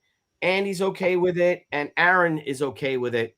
It just seems, I don't know why. With us, it's just that we get we get struck. Me and Art have gotten struck. So that's two. Is it has violence in it? Yeah, it's showing scenes from Tropic Thunder and Predator, but with our heads on it. It's right. Silly. And they're shooting guns and all this explosions, and for some reason we got nailed for it. Anyway, so here we go. So here's Chrissy Pendleton, the owner of the Silk Lounge. It's a hostess bar, not a hostess, you know, candy bar. So okay, now that they get off, and here's one of the bad bikers. He takes this 16, 15, 16, 17-year-old, you know, street urchin, this Japanese girl. They're called Yankees, actually. And they're sort of like the lost children of Tokyo. Again, 1993, grabs her by the hair. The wolf offers him, he's going to meet up with a John, if you will. And they head into the Silk Road Lounge. And here we go. This is the introduction of Ran. It's all black. It's going to light a cigarette, illuminates her face. Oh, cool. Yeah, you know, and we go to the splash, and here's the introduction of Ran. And she's with this Japanese. I call him the sleaze. So there she is, you know, in all her glory, smoking a cigarette with him. And I had to do the 80s eye, guys. You know, you had to. Yep. And she's like, let's go.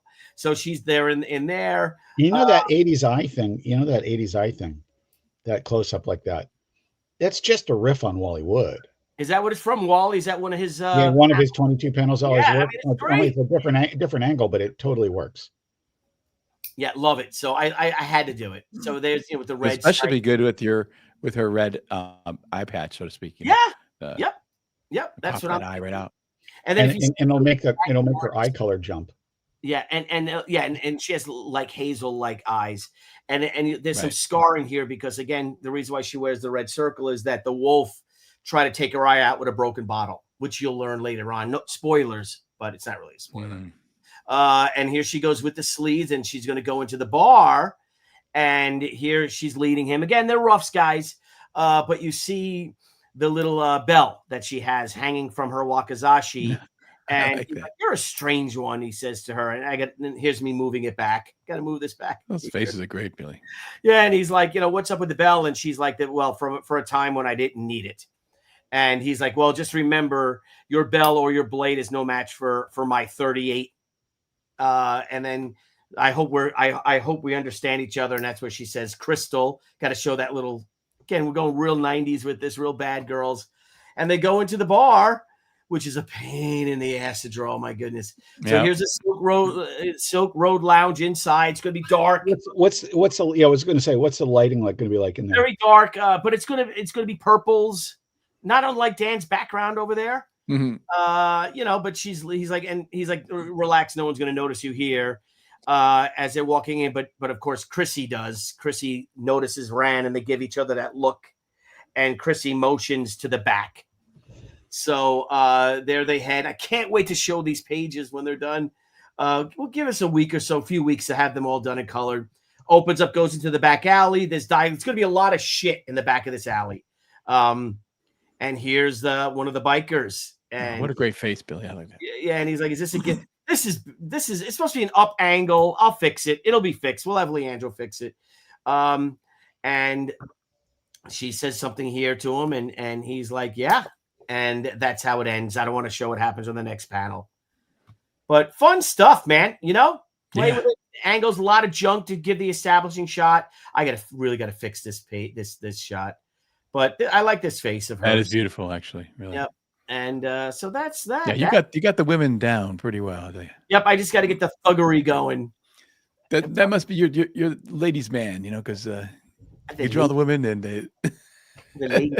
Yeah, so you got to experience with these ladies. Yeah, And so that's that for Ran, Revenge of the Warrior. And here's our thing. We close tomorrow. We're over $65,000 on Indiegogo. Thank you, everybody. We got 26 hours remaining to this campaign. And big thank you to each and every one of you guys who supported us. You guys are gonna love. Will she make the wolf sit on a broken bottle in return? Art, come on, Art Haida, come on, Art, you're killing me, Mr. H. I make your eyes. James Hong. I make What? your eyes. Oh, is that from is that Big Trouble in Little China? No, Blade Runner. From Blade Runner. Oh, I make your. Oh, okay, good call. It's late. Yeah, that the guy. Has he ever? But now that you've brought up eyes, now that you've brought up Big Trouble in Little China, did you ever see the video for David Lopan style? Like Gundam style? Yes. No, I have not. David Lopan style. Oh, you got to watch it. I will watch it. I'm not going to share it because I can't take another strike. No. It's totally brilliant. It's totally brilliant. Yep. Well, guys, we are at $65,000. Our next stretch goal will be unlocked at $75,000. Dan, they got the Dan Lawless. I call it the gilded trading card because it's on your yellow cover that everyone's going to get for free. But these are fun. Hey, Billy, if you want to bring up this cover, I'll share this cover. Sure. We can really go and do a look at some details on this cover because one of the things is I drew it in. But then I kind of inked it or cleaned it up in digital, and so you get super sharp in the images. Dude, I would love. Please, walk us through your cover. So, guys, this is Dan Lawless's Ran variant cover, which is available on the campaign right now. And Dan, let's go into it. Just you can zoom in pretty close on my art. Yeah. And I said today, in any comic book cover, any comic book image. It's all in the eyes. It's all in the face. Mm-hmm. If you get the face down, really the rest is kind of takes care of itself. All the storytelling is in the face. Yeah. And I thought when I was drawing her, I wanted that intensity that is, like Bruce Lee would say emotional content. It's not that she hates you, not that she loves you. She's just focused on her skill set. Yeah. Just the whole intensity of her should be in those two strokes she just took with her sword, and just took this guy's, gun out or his head up there, his head, and then this guy's hand, and that's the idea is, the finish stroke, boom, and she's done. Love it, and he gave him 45s too, which I love. Yeah, but see, even like this. Okay, you had me add the 45s exactly. Now it's perfect.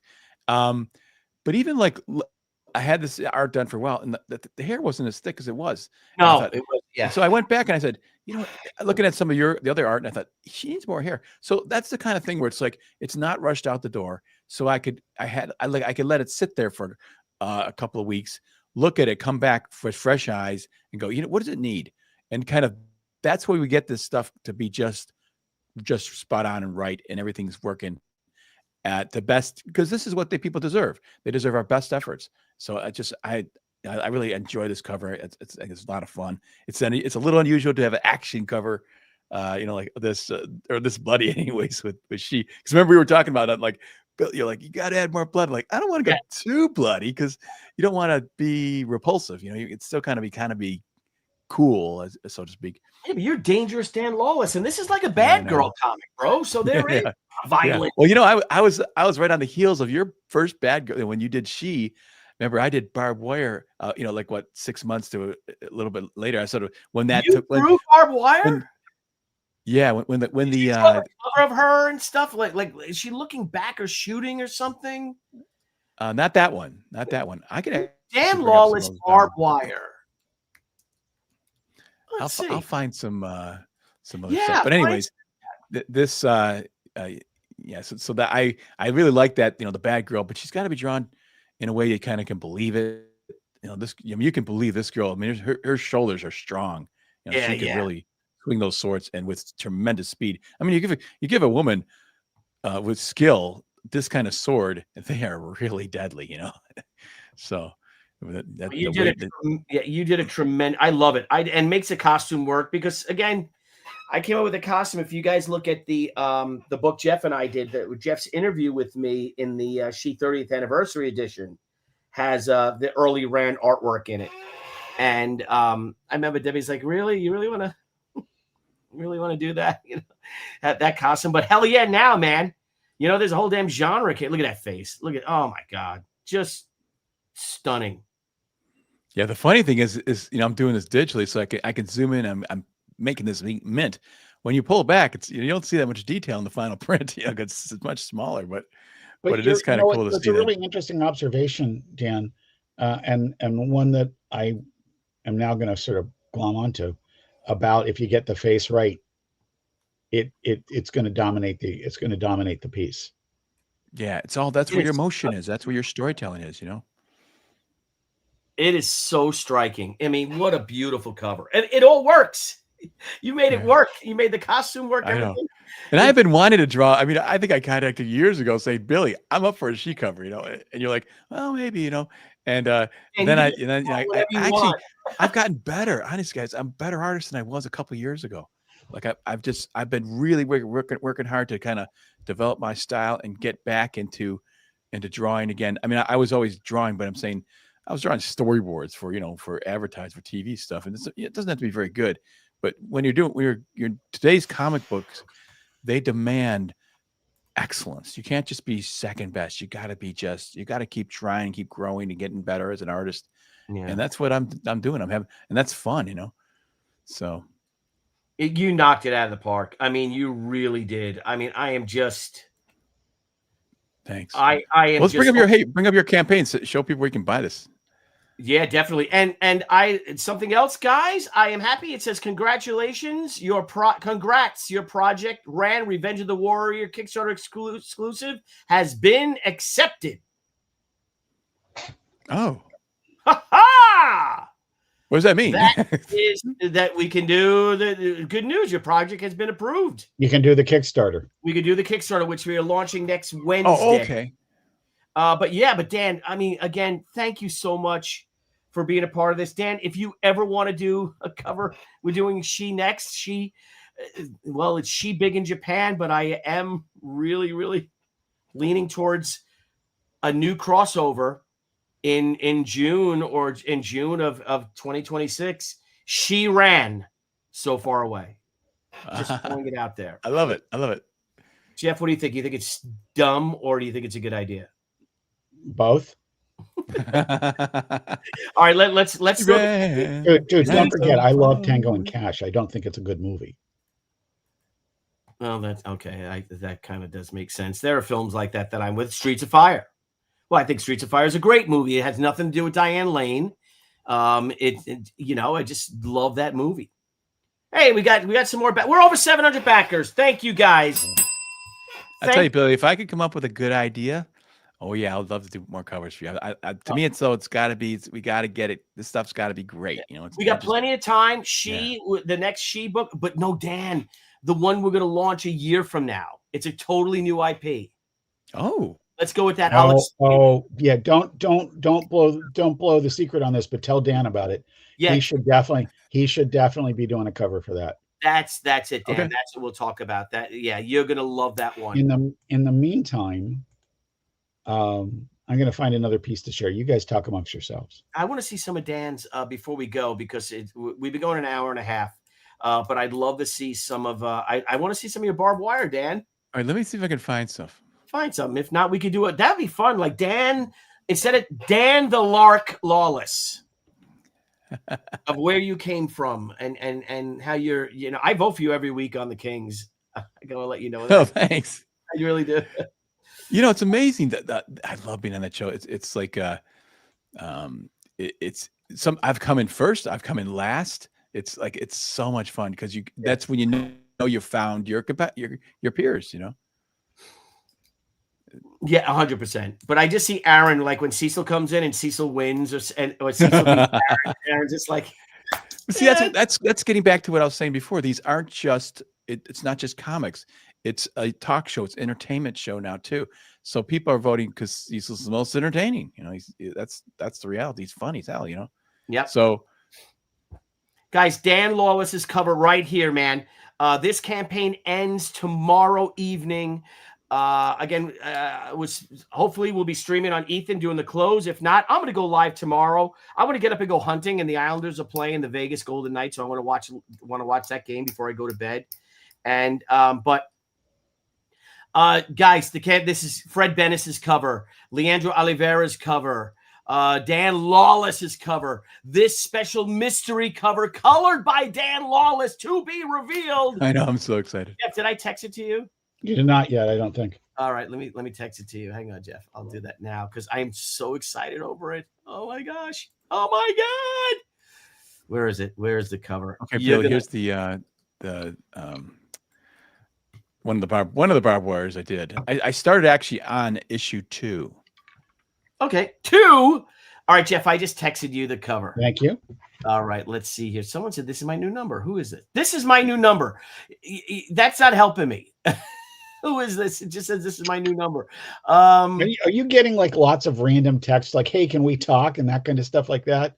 Well, every convention you meet new people, right? You know, you meet new friends like, hey, what's your number? Give me a call. But I'm like, please text me your name, your first name, your last name, your email, so I know who it is. Yeah. Because come Monday morning, I'm not going to know who it is. Instead of you saying, hey, what's up? I'm not going to know it's you. Dan, those are beautiful colors on that cover. Oh, those are great choices. Thank you. I really, you had all my powers were put together to test. Yeah, well, you used your powers for good. Yeah. All right, here we go. Yeah, Dan, I remember this. Remember this? Okay, yeah, this is, I started on issue 2. I had a lot of fun, of course, with this cover, and I drew all the interiors, of course, for several issues. It was. This was one of them, probably one of my favorites. And then there was this one. I think it was the last one, and it's funny because I went back and I did sort of over in Photoshop, like tried to paint it. Wow! So adding your new lawlessness to it. Yeah. I'm just playing around with it, but it's fun what you can do though now, and the realism. It's so easy, but these were some fun covers. It was a fun character, but this was on the heels of your sort of, you made the bad girl popular, and that was pretty fun. So but it's got the funny thing is these people don't understand nowadays. I think the bad girl means some tough bruiser, like a feminist kind of monstrous lady. Like no, they don't understand comics. Comics for guys is about 2 things: what men want to be or what they want to have. Yeah, Either want to be Conan, or some badass Batman kind of character, or they want to have a tough girl who's hot. Yeah. You know what else they want to have? They want to have a freaking Tommy gun and be a vampire. Yeah, I remember that. Like Dan Lawless with this awesome Al Capone vampire. That was a lot of fun doing that one too. Yeah. And what was great about this was Dan had done this beautiful cover for the crowdfunded edition, and I needed something. Robert Young at Borderlands Comics wanted an exclusive in #1, which I was, it was very dear to me that he did that. So the other image on the wraparound cover was tied to the backup story that had nothing to do with Capone. So we isolated this, and Don Guzzo, was a Marvel bullpen veteran, I gave her the art, which was like the background, which was like, I don't know, like 100 DPI, 96 DPI, something like that. And it's before I knew anything about upscaling or anything like that. And I picked a Chicago paper that was no longer in business, so I wouldn't run into any problems that way.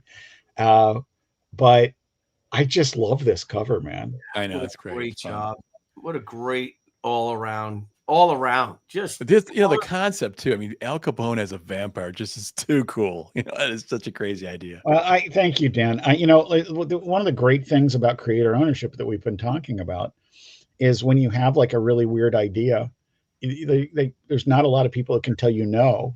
Right. There's nobody can tell you no. Yeah. If you want to risk it, right? When there's a character we have that Vincent Spencer and I have in Zombie Proof, and he in the end of one issue, they're all trapped in a house with a bunch of zombies, and people have deliberately trapped them there, including people that he thought were his friends. And so the next time we see the guy, he's dressed as Harpo Marx, and throughout the rest of the series, he's Harpo Marx with a katana. Yeah. And my partner in that, Vincent, I called him and I go, what do you think the next time we see Jack Watanabe, he's dressed as Harpo Marx and doesn't talk anymore and uses a horn and a katana. And this is why creator ownership is great, because he's my partner on the book, and I wouldn't have done it if he said no, but he just goes, yeah. And it doesn't matter that it's like totally stupid. We had a blast with it. And so in Vampire PA, when I came up, I needed a villain, and I go, yeah, it's Al Capone. Why not? And just sort of went from there. And I've had a lot of fun with it. Yeah. It's tremendous. Dan, your work, I mean, you really are one of the premier cover artists in comics today. I mean, look at that. Seriously, look at Capone. Look at the depth on the face. I know. It looks like him too. It looks like Al Capone. Yeah. Thanks. Yeah, I did some studies on his face, Actually, I think I might even have a sketch color thing I did. Yeah, let's see it. I have a really cool an M1921 Tommy gun. It's from 1968 and it shoots blanks, but I'm not going to show it. That's right. You can't show anything and online, can you? I'm terrified now.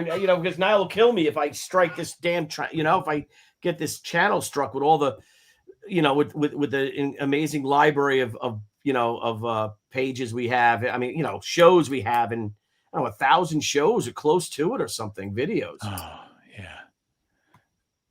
This is going to take me a minute to find it, guys. So. All right, I'm going to share a little bit of Dan Lawless fun with Grok. Here we go.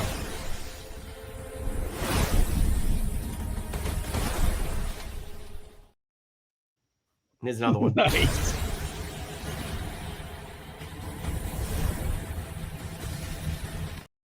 But it doesn't let you lop off their heads, huh? Oh, I think she lopped off this head, and the head gets back. Comes.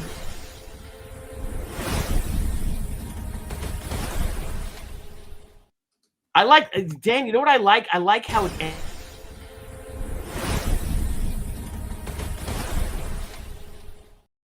Pause it. Wow.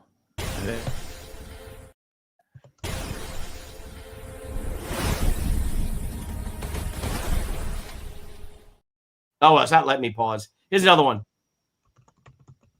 There, it goes to your color, Dan. Oh, that's neat.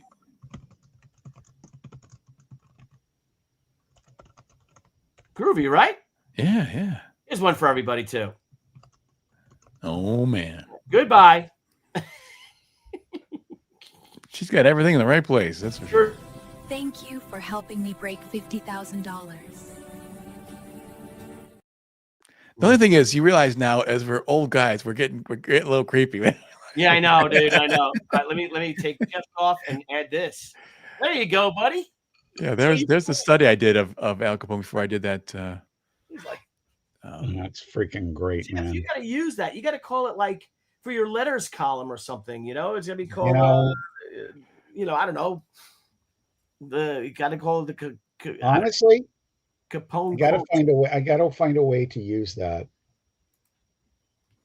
I've got to see. The next thing I'm doing is a catch-up campaign. That's a really good piece. Thanks. Yeah. It really is. I see what I love about Dan as a painter, that he knows to use color. Far too many painters will just have varying degrees of burnt sienna, you know what I mean? And Right. yellow ochre, you know what I mean? And just have flesh look like flesh. You know, there are colors in flesh. There's all the, like, There's the transparency. did it, Go-Go's did it. Howard Pyle did it, Yeah. great, illustrators, Leyendecker. Look at Leyendecker, look at Rockwell, look at any of these guys. Frazetta. Yeah, look at Frazetta. I said him earlier. Just look at all of them and all the varying colors that are in the skin tones, and that's what. You exaggerate all that. This isn't realism. This is art, and and I've been studying all those guys my whole life, so that's where you pick it up, from them, and when you start talking about Leyendecker, I used to in my old office at Diamond International Galleries. I had a Leyendecker lithograph, and it was a fundraiser. It was a war bonds poster for World War I, and it was a Boy Scout holding up a sword to Lady Liberty. Oh yeah, I know that image. Yeah. Okay, and it just so stuck in my head.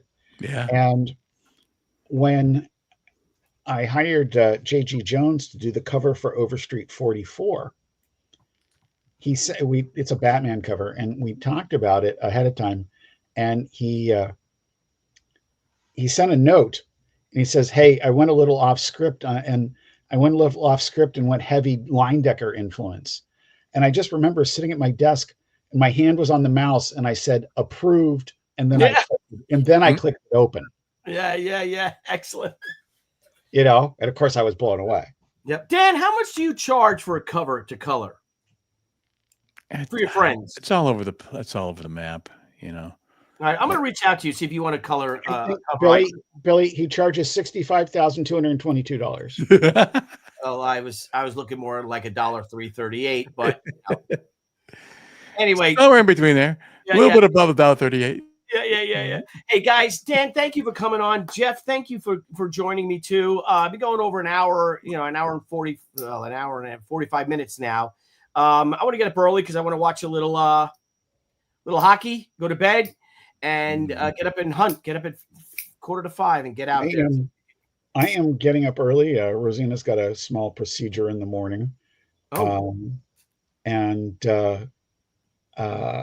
That said, I'm very glad to be on with you guys. Dan, particularly glad to see you. It's been a while. Yeah, it's been too long, man. And it's really, Philly, I'm so excited about this campaign because I remember calling you during Gatecrasher and going, you have to do this as a comic. And then we're talking about when, and to me, it seemed like the thing that you're doing, which is the right one. It had to be right after Gatecrasher, where people have just met her for the first time. And I think you've seen in the chat, there's been some nice reactions to Gatecrasher. Yeah. And that, Dan, what else are you working on there right now, man? Well, just real quick, Jeff, thank you so much for helping to mold her. Thank you, brother. Greatly appreciated. Really is. It was a lot of fun doing Gatecrasher. Oh, it's my wife. So you guys, Dan, Jeff asked you a question. I'm working on I'm actually writing a 12-page story for Aaron Lepresti's Barbaric magazine. So he's gonna put out a black and white Barbaric magazine. He's doing a story. David Williams is doing a story. I'm doing a story. It's a lot of fun. So I was looking at Conan, Savage Sword of Conan that came out last week. I think it's number 11. The main story, which is like, I'd say pretty close to 3 comic issues worth, is Liam Sharp writing and drawing. I haven't sat down and read it yet, but it was beautiful. Cool. And so I find the renewed interest in black and white magazines both nostalgic and really great art-wise. Yeah, that we're thinking Savage Sword. That's what we're thinking. We'll see how it goes. You know, but what's really cool is a lot of people don't remember it, but they did a black and white magazine of the Nam. Yeah, I've seen that. That was basically 2 issues of the comic combined into one, but done in black and white. And of course, you know, the early issues are Michael Golden. It's cool. Yeah. And then I think Wayne Van Zandt after that. And it's just, you know, it's great war stuff. So, and I've been collecting those lately. So I really think that I didn't know that's what Aaron was doing next, but I'm real excited to hear about that because that's outstanding. Yeah. So it's gonna be fun. Mm-hmm. Do you ever He's see doing more of a jungle thing. I got just a bit more sci-fi mine, but it's gonna be wild. Do you guys ever see when at IDW when Bo Smith and Eduardo Barato did Cobb Off the Leash? Mm-hmm. Yep. As a black and white magazine size. Oh, I didn't. No, I didn't see that. Oh, it's just freaking gorgeous. I mean, you can imagine Barato just black and white. You know, just outstanding. And Bo's no slouch either. Bo knows. Bo, alias Bo, also known as Bo, answers twice to Bobo. Anyway, so I'm gonna get going, guys. I am hunting for deer in the morning. Yep. I can real quick. I gotta go help Debbie break. Debbie had a fundraiser for the Christopher Coluccio Foundation. She helped. Well, she ran it, and it's at our American Legion post. So I'm gonna go help her lock up. She's at the post. So anyway, so here's a buck. There's a buck right there. He's at 10 o'clock. He was under my stand. So I have this right here that I can see if it switches over. Yeah, did it switch? Let's see. There you go. Sometimes it did. It does. That's the new StreamYard right there. So here's my stand. So they're sniffing around for does. If you look, I got a lot of does. Got this buck. This guy I'd like to take. He's got a big one on this side, and it's not so great on that side. So he's a perfect deer to take. But they're all at night though. So he came in. Look, of course, when I was working, this guy came in, and so it's like he's following her. See, so he's following her, and then he came in. But look at the size of him compared to her. It's a nice deer. So Billy, what's the story tomorrow on closeout? Okay, right now, well, Ethan is going to we're supposed to close on Ethan's stream. Okay. And I said, just give me an hour or two. Even I know he has the small Vineland, New Jersey convention the next day. Right. But even if we can go from 7 to 9 or something, okay, that would be great. I'm hoping to do a nice close on his stream. You will reveal the do the reveal. Yep, I'm going to do the reveal of the cover of this cover right here. Where is it? Of our mystery cover. Let's see. Let me see if I can move this to the overlay. Mysterious. Yeah, I got to move it to the overlay. Where's the overlay here? It's on the background. I can put this all away, but it's this cover. What am I doing? I can just do this. There you go. That will be revealed tomorrow by, in my opinion, aside from Jose Garcia Lopez, and it's not Jose Garcia Lopez. But now you made me want a Jose Luis Garcia Lopez she cover. That'd be crazy, right? He does commissions at cons. Stan Sakai offered to do a she cover and do a cover swap at Baltimore. Oh, yeah, man. So Stan wants to do a she cover. See this? It's great being teen sensation Billy Tucci these days. All right, guys. Thank you all for joining us. Please, Jeff. I have one more thing I'd like to add. Let's get to your total. Tell everybody one more time. Yep. They've got how many hours? They've got 27 hours, 26? We've got 1 day and 1 hour. We have 25 hours and 38 minutes left. All right. Jeff wants to share this. You are this is you just want to say this is going to be a great book. Everybody who backs it is going to be really excited that they did. Oh, that's awesome. This is the variant for the ash can that is going to be available with the Capone catch-up campaign. It's not going to be a long campaign. It's also not going to be a big one. But this is the teaser for Vampire Wars, which is the next big Al Capone story. Excellent. Vampire Wars. Are you going to have a Nosferatu-looking vampire? I will tell you what I'm probably going to do is I can almost guarantee that one of them will be wearing a T-shirt that says "Yes, Ferratu."